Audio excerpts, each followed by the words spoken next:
चाणक्य नीति का 13वां अध्याय। जिस प्रकार हजारों गायों में बछड़ा केवल अपनी माँ के ही पास आता है, उसी प्रकार जो कर्म किया जाता है वह कर्म करने वाले के पीछे पीछे चलता है। मनुष्य को यदि एक मुहूर्त अर्थात 48 मिनट का जीवन भी मिले तो उसे उत्तम और पुण्य कार्य करते हुए जीवित रहना चाहिए, क्योंकि ऐसा ही जीवन उत्तम है। परंतु इस लोक और परलोक में दुष्ट कर्म करते हुए हजारों वर्ष जीना भी व्यर्थ है। चाणक्य का भाव यह है कि मनुष्य का जीवन बहुत भाग्य से मिलता है। यदि जीवन बहुत छोटा भी हो तो भी उसे अच्छे कर्म करते हुए जीवित रहना चाहिए। बुरे काम करते हुए हजारों साल का जीवन भी व्यर्थ है।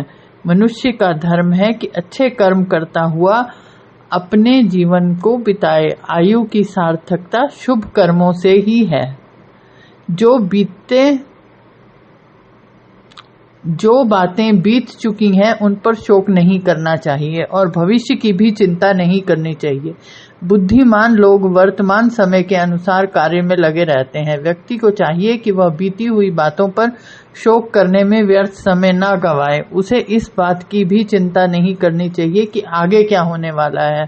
अतीत हाथ से निकल चुका है तो भविष्य की केवल कल्पना ही की जा सकती है।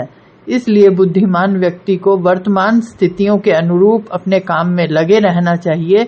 इससे बीते कल में हुई भूलों को ठीक किया जा सकता है और आने वाले कल को एक उत्तम आधार दिया जा सकता है। देवता, सज्जन और पिता स्वभाव से संतुष्ट होते हैं, बंधु बांधव अच्छे खान पान से, जबकि पंडित अर्थात विवेकशील पुरुष मधुर भाषण से ही प्रसन्न हो जाते हैं। देवता, सज्जन व्यक्ति और पिता केवल व्यक्ति के स्वभाव को देखते हैं। पिता अपने पुत्र के स्वभाव से ही प्रसन्न होता है। रिश्तेदार, बंधु बांधव अच्छे खान पान से खुश रहते हैं, अर्थात यदि उनकी खान पान से अच्छी भगत की जाए तो वह प्रसन्न रहते हैं और विद्वान मीठी बातों से ही प्रसन्न हो जाते हैं। इसी बात को कुछ इस तरह से भी कहा जा सकता है। देवता, सज्जन और पिता अपने पूजक और संतति से सदा ही संतुष्ट रहते हैं। महात्माओं और सज्जनों का चरित्र बड़ा विचित्र होता है। वे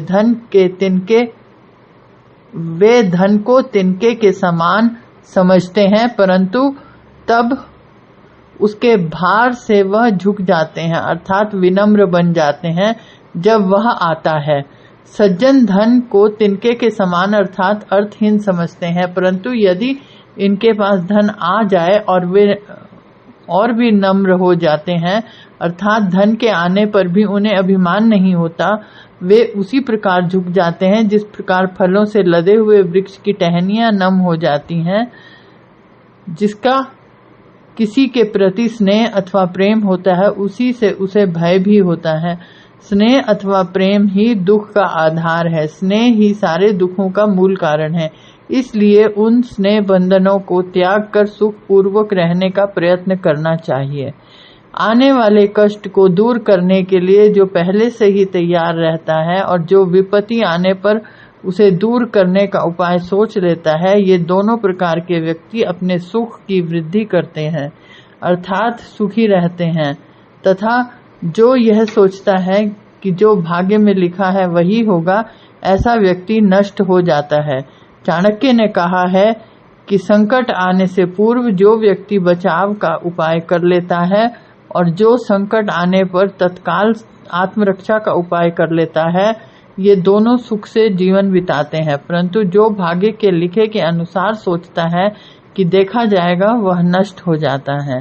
राजा के धर्मात्मा होने पर प्रजा भी धार्मिक आचरण करती है। राजा के पापी होने पर प्रजा भी पाप में लग जाती है। राजा उदासीन रहता है तो प्रजा भी उदासीन रहने लगती है, क्योंकि प्रजा वैसा ही आचरण करती है जैसा राजा करता है। चाणक्य कहते हैं कि मैं धर्म से रहित अधर्मी व्यक्ति को जीवित रहने पर भी मरे हुए के समान समझता हूँ, जबकि धर्म युक्त मनुष्य मृत्यु के बाद भी जीवित रहता है। इस बात में किसी प्रकार का संदेह नहीं। मृत्यु के बाद धार्मिक व्यक्ति के जीने का अर्थ यह है कि व्यक्ति की कीर्ति, उसका यश, उसके अच्छे कार्यों के कारण अमर रहते हैं। अधार्मिक व्यक्ति तो जीवित रहता हुआ भी मरे के समान है, क्योंकि ना तो उसे कोई पूछता है और ना ही उसका समाज में कोई सम्मान होता है।